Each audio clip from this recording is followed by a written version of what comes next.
they got kids, they got wives, they got stuff going on. Like, we're all committed to the band. We're all committed to our lives and our wives. We're all trying to do the best we can with what we got all the time. And that's our commitment to ourselves and our band and our life. You know, we're all just trying to do 100%, keep it positive, keep it moving forward, and just go, go, go.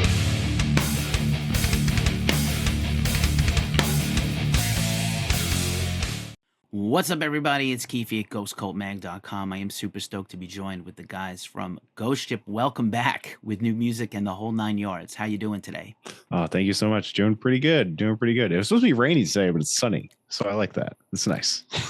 Word. Where are you guys? Are you still based out of upstate, or where are you at? Yeah. We also I live an hour away from everyone else, but still in upstate New York. Technically, still counts. Yeah. I am originally from New York City, and although I was well known as a crazy long-haired metal kid, I had a lot of informative hardcore experiences growing up.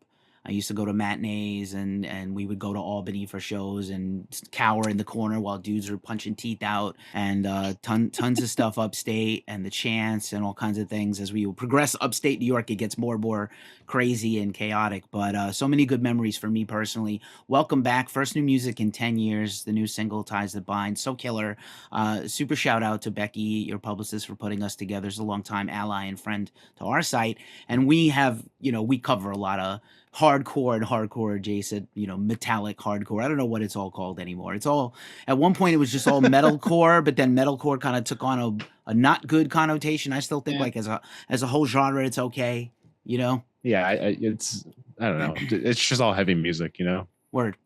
I just, funny enough, I just saw Drug Church open up for Alkaline Trio, which is a strange pairing on the surface, different kinds of punks, and I was like terrified for like the Alkaline Trio emo kids to get their like face punched in flat by these Drug Church kids, because like it was set off, like, it was like a good opening band that's also kind of punk adjacent but like softer, and then Drug Church comes and does their shit.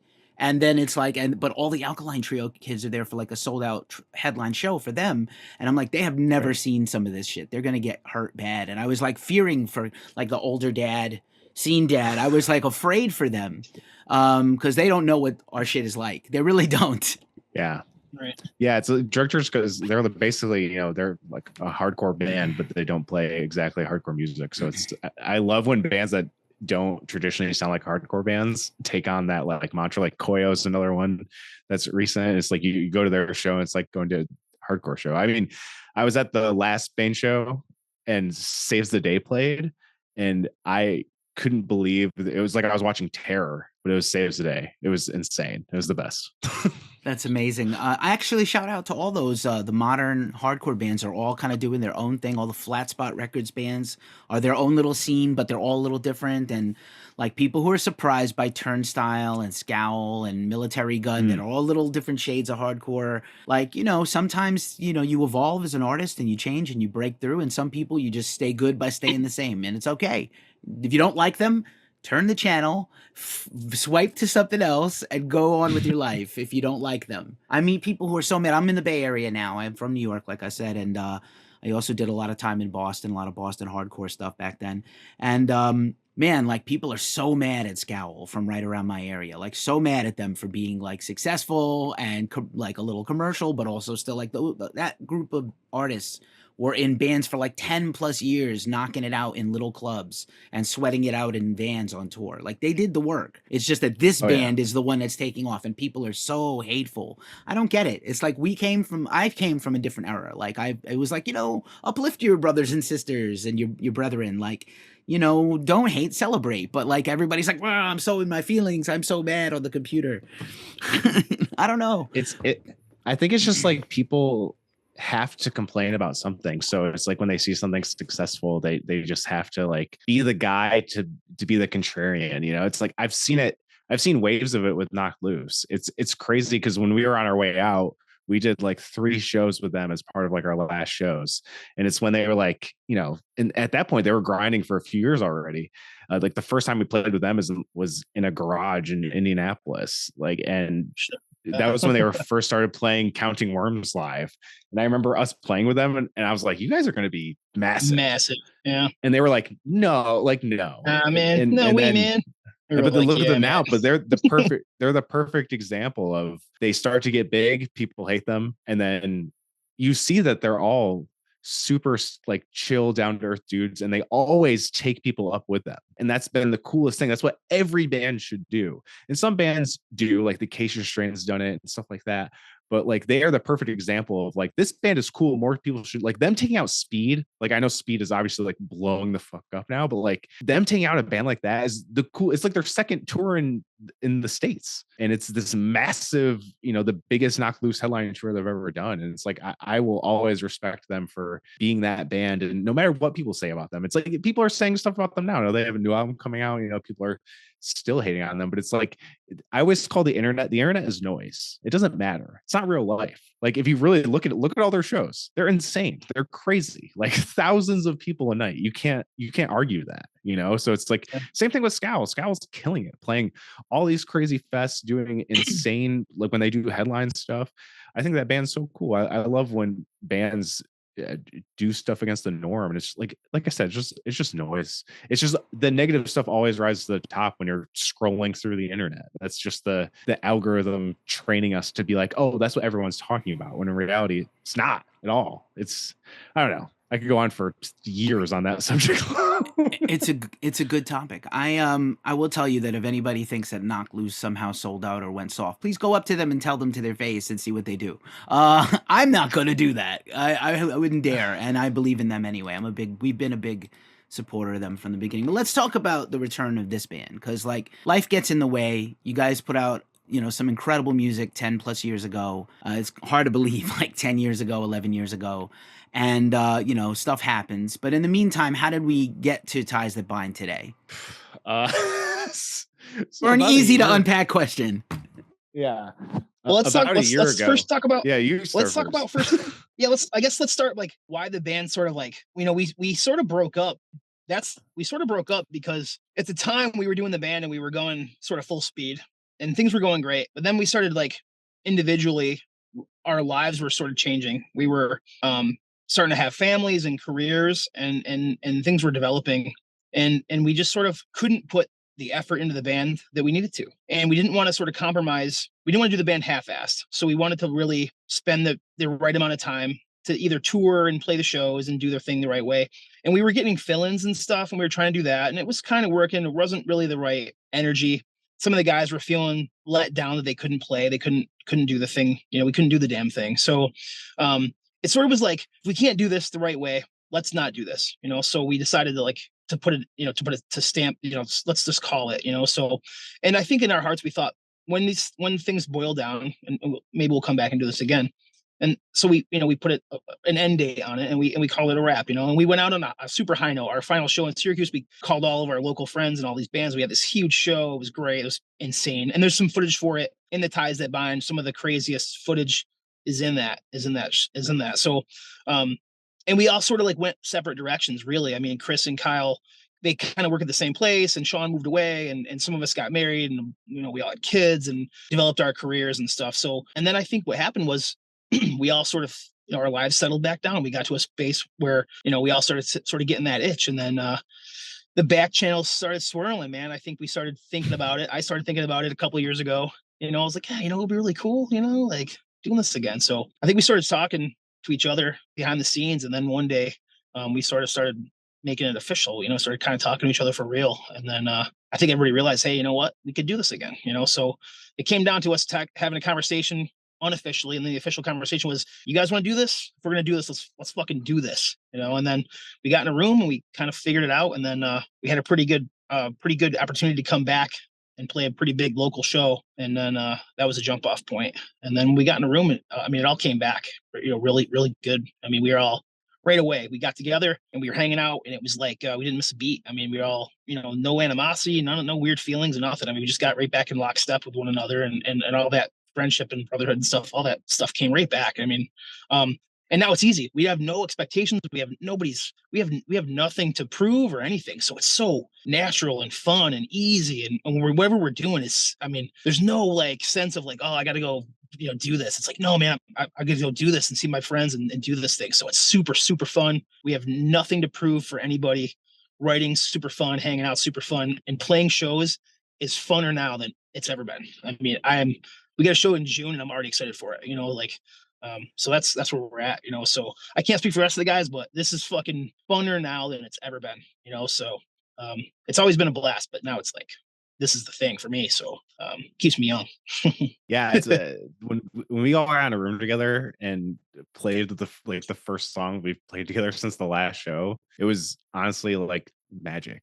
I can't describe it. Like we played it like seriously like we've been practicing this whole time. And I Yeah. couldn't believe it. I thought it was gonna be kind of rough, you know. Like I didn't play guitar for years, for a while. I just stopped playing guitar. I started working like in the back end of the music industry. I was doing booking tours and all this stuff, and then I just transitioned. What I do now is I just do design for music industry and stuff like that. But I was like, man, I don't know how this is gonna go. Like I have no idea, and it was like flawless. I couldn't believe it. I don't know. It's something about this band, like and us together when we're firing all cylinders. It just works, and it's I don't know. It's a beautiful thing. Like I feel very lucky and grateful to be playing music with these guys again. I would agree with Keith. Like playing shows now it feels different, but like in a very like good way. I don't know. Yeah, that's killer. So you love to see it. It's so much. It's so tough. The business has only gotten harder. It's going to continue to be more difficult over time. Whatever the challenges are, they don't diminish. But I'm glad to hear that it started and ends with a friendship, and you guys got in the room and it was like old hat, which you love to see. And yeah, I bet you know, when the show kicks off or these hopefully more shows happen, is going to be insanity, because that's one of your calling cards. Was not just good music, but a fantastic live performance. I can attest. Thank you. Yeah, that's always the goal. That's always the goal. We have some stuff coming in the fall. I can't say what it is yet, but it's good. It's very exciting, and I'm hoping it just keeps the ball rolling. We got other stuff in the works that we're trying to get out to, and we're just kind of just seeing where it goes. Like I said, we have no real we're just looking to play shows, get to places we never got to, and we'll see what happens. You know. Right on. Yeah, I'm hopeful for more new music, because Ties the Bind is so strong. It's such a classic sounding song, and it's just absolutely killer. It's going to be on the playlist all summer for me, and not going anywhere out of the rotation for me. I was like, this thing is a beast. I heard the song, and I saw the press release about the band kind of returning, and I was like, oh, let's talk to these guys. This is what I'm here for. I mean, you know, we started as a zine in Europe to cover like weird music for people with no friends, and then I came in and I was like, oh, you know, we're gonna do thrash metal and hardcore and death metal too, and other things, and not just this weirdo stuff. And you know, it's all good to me. It doesn't really matter what you like, as long as it's hard and true. Thank you so much about the song. It means a lot. Like we liked the song and we were stoked on it, but we didn't know what obviously we haven't put out music in 10 years. We had no idea what the reception would be. Like even playing shows and having people still care was such a big thing to us, because we were almost like, we're going to play these shows. We'll see what happens. And the reception we've gotten has been incredible. And the same with the song. Like it's all been very positive, and we're so thankful that everyone's as stoked on the song as we are. Yeah. Right on. I woke up today and listened to Cold Water Army and Carry the Flame. Like literally, it's on the next screen over from you guys, and I watched this thing because I was like, oh man, this. I went back and I listened to everything before I talk to any band, and I go watch videos and stuff. Please go to shows, everybody. Like, okay, yes, for research I will watch videos on YouTube, but like, please go to shows and buy tickets and buy merch from people, because like, there's no other way to make money. All the streaming, none of it's really great for the artists, you know, occasionally. But we had Bandcamp for a minute, looked pretty cool. But, you know, problems. Whenever you corporatize something, it gets fucked. What are you going to do? Not to get on a soapbox today, but I chose violence today when I woke up. But and the music reflects that. But, you know, yeah, for real. It's just good. It's just good to have this band back. For me, I could see you guys getting put on festivals. I know this is supposed to be like the last Furnace Fest, but there's other festivals, Sound and Fury, other hardcore things that could pop up, big tours maybe, that I would love to see a bigger band take you guys out if your life and work-life balance permitted you to go on a little run of dates or something, whatever's possible for the future. But it's hard for, grown-ups, relationships, families. It's just difficult to and working musicians who do this full time have trouble doing it. Like, you've seen years between major bands put out albums and start to tour less and less, the biggest bands in the world even. Very true. We are down to tour. Yeah. We're just we figured that out because some of the dudes, if we do tour, we'll probably have a fill-in or two, just because 2/5 of our band have kids, and that one is a hard one to navigate, harder than most things to figure out how to work around that. But the dudes are down to do stuff, and yeah, I mean, Fest would be sick. But I don't think Furnace Fest is in the cards for us, unfortunately. But can't say I didn't try. But if they're out there, but we'll see. There's tons, like you said, there's tons of fests happening, and I think us putting new music will help, hopefully, too. And the next single we're going to put out is I'm interested to see how people are going to react to it, because I think it's different but the same. I don't know. You'll know when you hear it, I think. If Furnace Fest called and needed a band to jump on, you wouldn't say no. Of course we would say yes. I would push Matt's guitar cabinet to Furnace Fest to play it.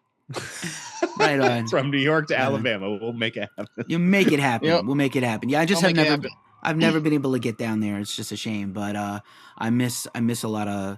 I'm saying this. We're gonna be there either way.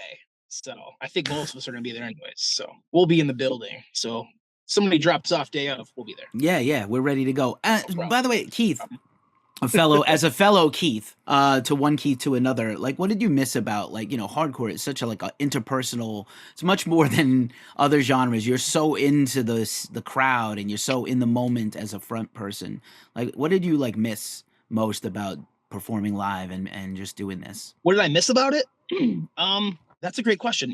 So this song, actually, I developed this song. Actually, we played our first show back last year. We played with Earth Crisis, One King Down. And then, we came out and played our set. And after that set, I really started ferreting out the idea for this new song based on the fact that, all of our friends came out, and all these people that we hadn't seen in a long time, it was overwhelming. It was the sense of wow, it's still there. The fire still burns, and these people came out. And I have this idea. I've always had this idea.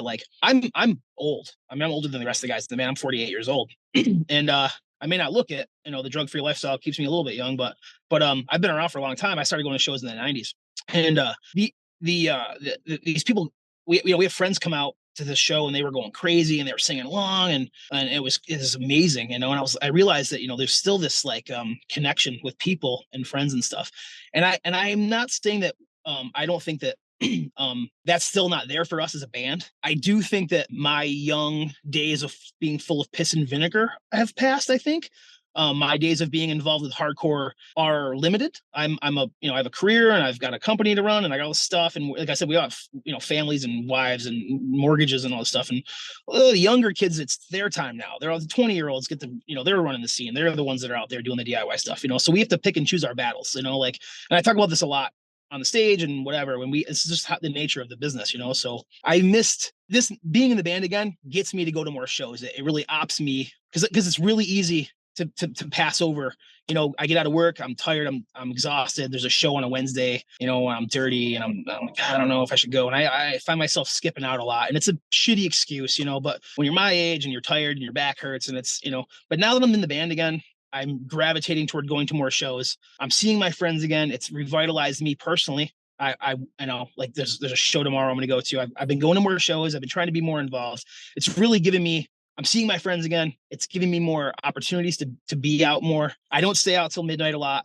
I go to bed early. I get up early, but I want to be more involved. It's making me, so, and then when we're playing shows, I'm seeing old friends, I'm seeing old faces, and it's man, it's awesome. I wish I was 30 years younger, but I'm not. So it's there. I mean, we play these shows, and I'm looking out there, and I'm screaming my face off, and I'm jumping up and down, and I'm getting it back. The energy's there, and it's mind blowing. I mean, these people, I haven't seen some of my friends. They're out, they're busy with their lives, and they're my age. They're in their 40s, and they're out and they're doing this damn thing. And to see these guys, I'm like, hey man, how have you been? And they're like, oh, I got 3 kids now, and I'm living in, I live an hour away, and I drove out here to see you guys. And I'm like, dude, thank you, holy shit. And then they see me at the merch table, and they grab a shirt or it's, a hoodie or something. and they get in their car and they drive home, and I know they got work tomorrow. You know, they don't live in a house with 6 of their friends and they got, you know, $100 a month rent or something. You know, they got big boy jobs and big boy lives and, you know, big girl, you know, things going on, and like, but they're still out there. They're still making the effort. So as the older senior member of the band, and I got some guys in the band, Sean's a little younger, Matt's a little younger, but you know, Kyle and Chris are a little older. They got kids, they got wives, they got stuff going on. Like, we're all committed to the band. We're all committed to our lives and our wives. We're all trying to do the best we can with what we got all the time. And that's our commitment to ourselves and our band and our life. You know, we're all just trying to do 100%, keep it positive, keep it moving forward, and just go, go, go. So the thing I missed the most was those moments of clarity when you're on stage and you look out and you just see, you know, 100, 200, 400 people looking back at you, and they're smiling and they're having a good time and they're living in the moment, you know? So I didn't have that for years, you know, and now I've got it back, and it's this really cool thing, you know? So like one of our songs, you know, I had this lyric line I wrote years ago, you know, these are the moments that we live for, you know, it's our catch-all. It's our thing, it's our closer, you know? So, and I make it a point on stage every time we play a show to tell people like, hey, this is you know, this show is never going to happen again. We got all these people here together today.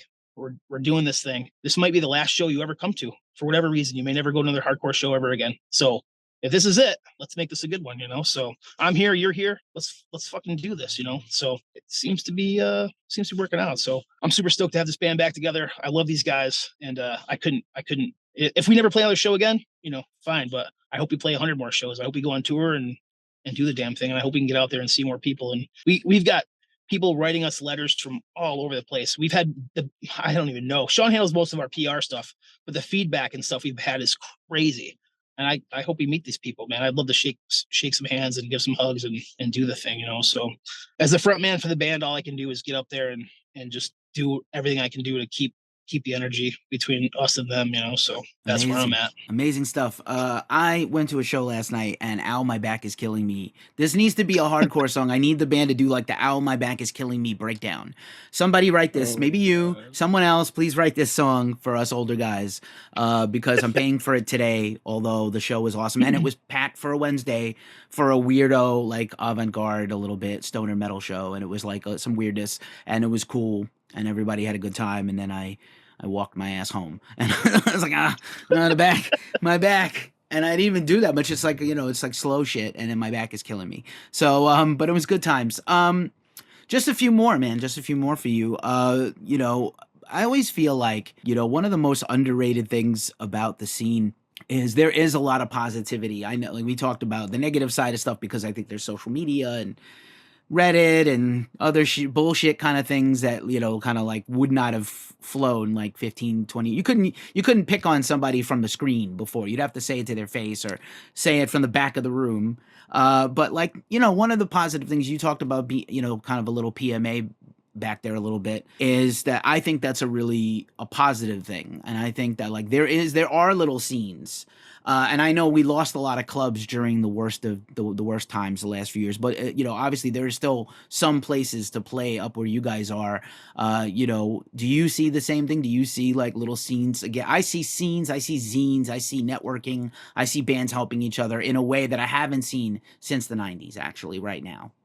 Yeah, there's definitely like a surge in touring in general, whether it's like little or small. Like more people are going to shows, that's for sure. And I think social media has weirdly helped that. They've kind of like a lot of heavier bands have become more like quote unquote mainstream, which I think is dope. Like I more people being exposed to heavy music, I think is cool. I'm not in the fan of like gatekeeping stuff, you know, like if anyone can get their hands on it, I think that's awesome. Like actually close to a year and a few months, our new like local venue, which is pretty much like our home base, the Song and Dance is that's like a new venue in Syracuse. It's run by After Dark, and like it's probably the best venue Syracuse has had since I've been going to shows since like 2008 in Syracuse. And it's just like it's made from a promoter's perspective to like accommodate bands, you know what I mean? So they have like an understanding of you know what bands want. They've been like I knew the dude who works for After Dark in Syracuse he booked my old band in Watertown, New York when I was like 15. So it's like we go back like almost 2 decades, and he's been doing the thing for a long ass time. So that's the one. There's also like a big thriving like local hardcore scene that there's a ton of new like younger hardcore bands, and they're all doing their things, and it's kind of like a separate thing. It's their own thing, which is fine and cool. They have that thing, and then there's like After Dark doing kind of everything in between. You know what I mean? Like, they have Gorilla Biscuits coming up. They have the show that I'm sure Keith's talking about. That's tomorrow, Vomit Forth and Gates to Hell with Pure Bliss, who's from Syracuse, is opening up that. And it's like I live like in between Syracuse and Albany, so I tend to go to Albany a lot, and Albany has kind of always had this awesome scene. They have a new venue too. It's called Empire, and they have 2 sides. They have a big club side, and then they have like a small like 300 cap room side, which we've got to play a couple times now. Our friends in Downswing are from there. Concrete, who we've been friends with. One of the first full tours I did with Ghost Ship was with Concrete in like 2010 or something like that. So it's like there's a lot of really, like, even in upstate New York, there's like really awesome new venues coming up that are like run by people who like get it, and it's not just like, I don't care about Live Nation, but like Live Nation's about making money. I mean, obviously it's a business. Every business is about making money, but these are run by like, maybe they're promotion companies and that's their job. But like Mike Valenti, who he does a lot of the booking for Empire, he plays in this band Brick by Brick. And that dude's been doing that thing forever, as long as I've been going to shows, and he's still doing it and still killing it. And he always treats us amazing. So biggest shout out to him. Biggest shout out to Eric Binion, who does all the stuff at After Dark and Song and Dance. And like, those are the 2 that come to my mind as far as like upstate New York stuff, for sure. Killer. No notes. Perfect. My favorite hardcore band ever is Gorilla Biscuits, by the way. Forever and ever. Start today. Changed my whole life. Last question. I always like to end these with a wild card question. So we asked this today on our Instagram. Might as well ask you also. What is one album by a band you can listen to forever? Could be many bands. Could be any genre. Doesn't have to be hardcore. Nobody's gatekeeping your other musical taste here today. But if you have like one record you never get sick of, what is it, each guy? End of Heartache, Killswitch Engage. One of the best metal records of all time. Alice in Chains, Devil Put Dinosaurs Here. All right. Word. That's a good one. Those are both good ones. I mean, of course, Killswitch. I'm stoked. I'm definitely coming back east for Metal Fest to see Killswitch do the 25th anniversary show. So I will be there. Maybe I'll bump into you guys along the way. That would be sick. I might be there. Yeah, we'll killer. We'll say hi. We'll say what's up. We'll give a crisp high five. And I really appreciate you guys. Again, sincerely, welcome back. Thank you for making this new music and giving us a little more boost in our spirit, because we need it right now more than ever. I appreciate you both. Everybody check out Ghost Ship. I'm going to link everything in the description where you can find them, stream, buy their music, all that jazz. And thanks for hanging out with Ghost Cult. I really appreciate y'all. Thanks, you so much. Talk to you again. All right. See you soon.